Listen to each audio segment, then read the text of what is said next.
дар вилояти Суғд иди байналмилалии ҳифзи кӯдакон бо тантана таҷлил карда шуд. Ба ин муносибат дар боғи фарҳанги фароғатии Наврӯзгоҳ чорабинии идона бо иштироки раиси вилояти Суғд Раҷаббой Аҳмадзода ва як қатор меҳмонон доир гардид. Кӯдакону наврасони муассисаҳои томактабӣ ва хонандагони мактабҳои 18 шаҳру навоҳии вилоят бо оростани хаймаҳо ва қироати шеъру суруд идашонро бо шукӯҳ намуданд. Раиси вилояти Суғд аз растаҳои оростии кӯдакон дидан намуда ба ҳар яки онҳо тӯҳфаҳои хотиравӣ ва бозиҳои кӯдакона тақдим намуд.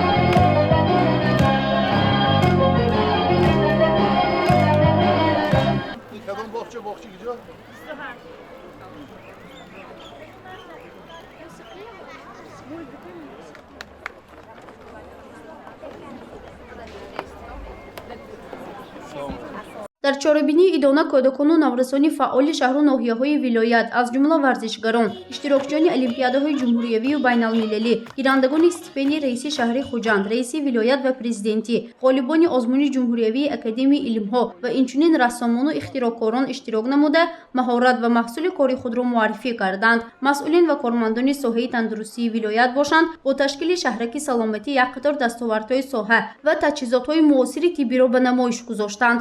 Меҳмононро бо баробари ворид шудан ба шаҳраки саломатӣ кӯдакони хурдсоли либоси тиббипӯш пешвоз гирифта шеърхонӣ карданд. Раиси вилояти Суғд Раҷаббой Аҳмадзода ҳангоми боздид аз шаҳраки саломатӣ ба масъулони соҳаи тандурустӣ супориш дода шуд ки саломатии кӯдакро таҳти назорат гиранд ва барои барқарор намудани саломатиаш тамоми чораҳои заруриро андешанд.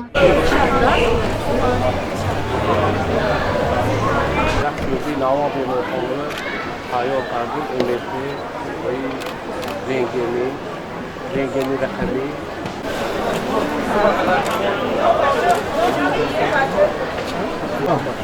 من باوری دارم که سالهای طولانی همین تمرین дар як кунҷи дигари боғи фарҳанги фароғатии Наврӯзгоҳ раёсати ҷавонон ва варзиши вилоят як қатор варзишгарони номии вилоятро бо дастовардҳояшон муаррифӣ карданд. Варзишгарон бо иҷрои машқу тамринҳои гуногун чанде аз намудҳои варзишро ба намоиш гузоштанд ки писанди меҳмонон гардид.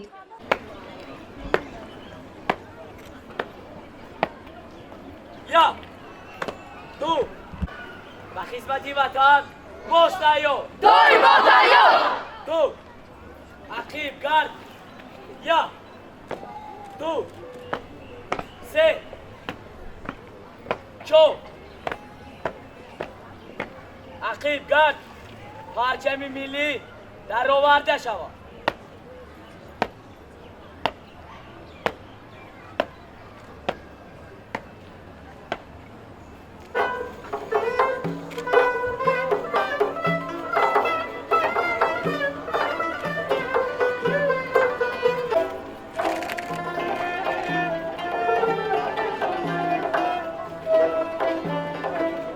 дар рӯзи таҷлили иди байналмилалии кӯдакон ба тамоми иштирокчиён ва кӯдакону наврасони чорабинӣ тӯҳфаи хотиравии раиси вилоят тақдим гардид. Раҷаббой Аҳмадзода баъди боздиди олами кӯдакон суханронӣ намуда кулли ҷавонон ва наврасону кӯдакони шаҳру ноҳияҳои вилоятро аз номи мақомоти иҷроии ҳокимияти давлатии вилояти Суғд табрик намуд. Вай таъкид кард ки кӯдакон ояндаи давлату миллат буда бояд барои таълиму тарбия ва донишандӯзии онҳо тамоми чораҳои зарурӣ андешида шавад.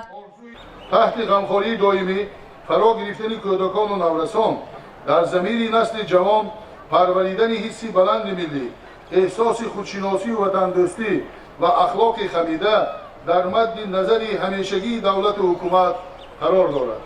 از جانب دولت برای عملشوی آرزو و آرمان‌های کودکان پیوسته غمخواری و خصوص به بچگان یتیم و بی‌پرستار دلسوزی و مهربانی خاصه ظاهر می‌گردد.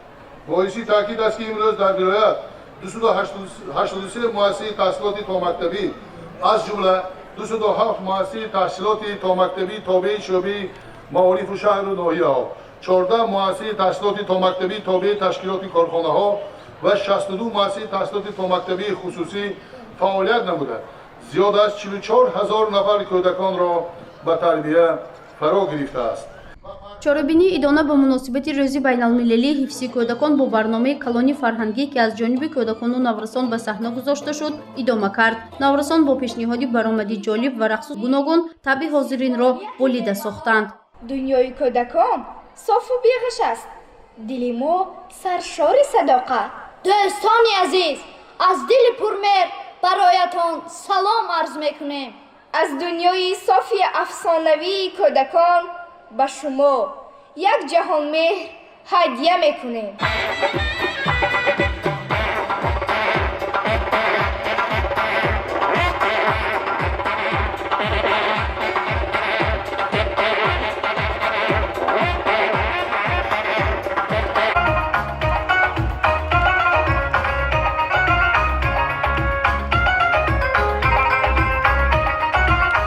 чорабинии идона ба муносибати рӯзи байналмилалии ҳифзи кӯдакон дар боғи фарҳангию фароғатии наврӯзгоҳ беш аз 3 соат давом кард.